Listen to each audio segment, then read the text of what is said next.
Time. So this is the hate which is going on the 2 to 5% population community in India. That is a Brahmin community. Right. Whether they really tortured the lower class the way they are projecting right now, because we have been taught from very long time they are the backbones in the society, Right. to learn, to support, to help the kingdom for its flourish and to have a proper systematic approach in the society. Right. But today we have become more than like a Dalits. I'm just telling you the facts. So there is no reservation for us, no opportunities in the job, nothing. So we have been ousted from the society. I just wanted to understand whether this all happened after Ambedkar's strong intervention in the caste system, or just he wanted to focus on this aspect. So I just wanted to understand where it all started. So we are the sufferers right now. So Right. So I'll give you a slightly different answer. So when you think of Mahabharata and you think of instances of casteism in Mahabharata, what are the examples that come to mind? Ekalavya and Karna. Why aren't we told that all the casteist abuses hurled at Dronacharya when he was in the battlefield? He was constantly being told, "Hey Brahmin, get off the chariot. What are you doing here? This is the place of the Kshatriya." The number of times he was constantly attacked for his caste. Those examples never come to the fore. Why? Because it becomes inconvenient to accept that the feeling of exclusivity and supremacy is not unique to any particular group. Everybody was preserving their own turfs. The warrior was protecting his turf. The mercantile community was protecting its turf. The teaching community was protecting its turf. How many instances do you want from Mahabharata where this has happened? Okay, I'll give you an example from my home state, in that sense, Tamil Nadu. Please do a sample survey of the number of instances of violence against Dalits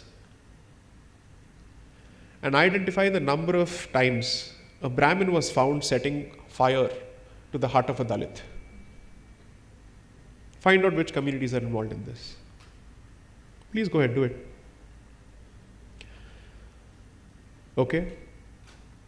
I can show any number of instances where I know for a fact in my own family that Brahmins have not just married non-Brahmins, they've also married who are otherwise called, let's say, Dalits and Shudras. I'll show that from my own family. I would like to see the very same example coming from the group that is called as the OBC group today. How many people are doing it?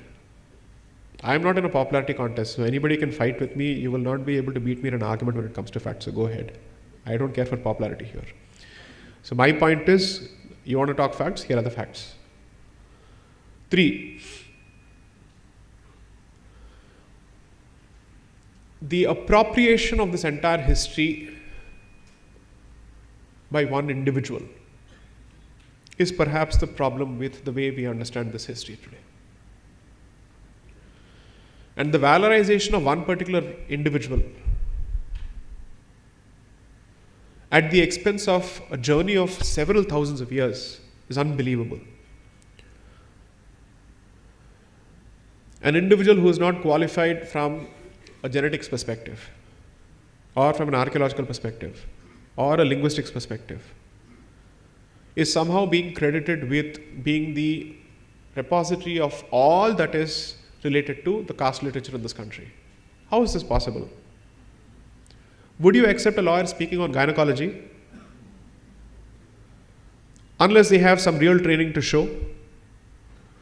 I don't have any training in history, which is why I have to compensate in my books through multiple citations, so that I stand on the works of others who are credible. Otherwise, I have really no standing to speak on history as a lay student of history.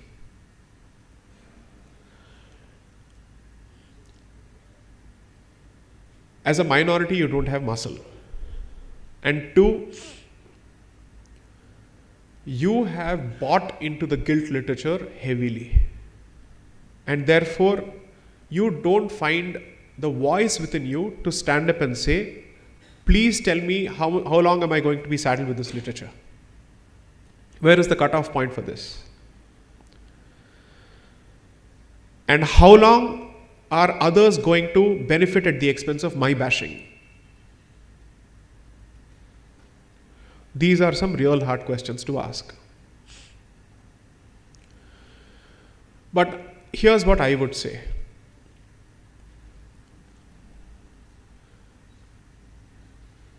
There is also the other reality where Vaidika Brahmins continue to gain or continue to have a lot of respect from the community.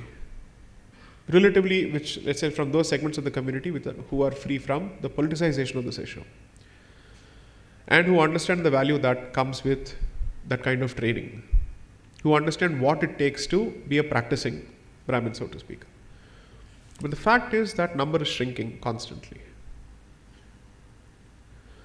And therefore, I genuinely believe that most of us are free riding on the coattails of the currency of a previous generation without practicing anything. That is equally a reality.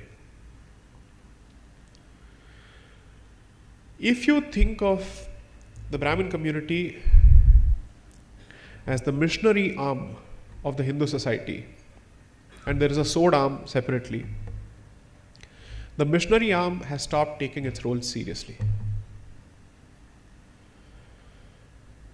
And the day it takes that role seriously, I'm not saying things will change immediately, but people will certainly ask. Because you see, let me also say this. There is an inherent respect in the previous generations because most people were taught by Brahmin teachers at some point. So it calls for some kind of an introspection from our end also, as much as I think that the mirror should be shown to others. But this conversation is so fraught with problems because this dirty linen should not be washed in public. Others will take advantage of it.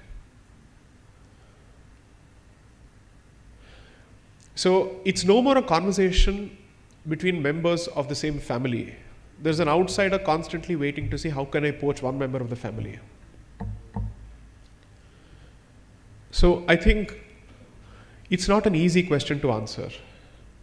But all I can say is hopefully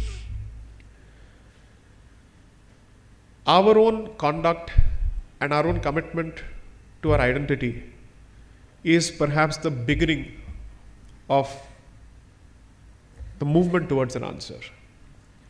As long as you think of this as an identity which is legal in nature as opposed to a practicing identity, you may continue to find yourself in this position. Next.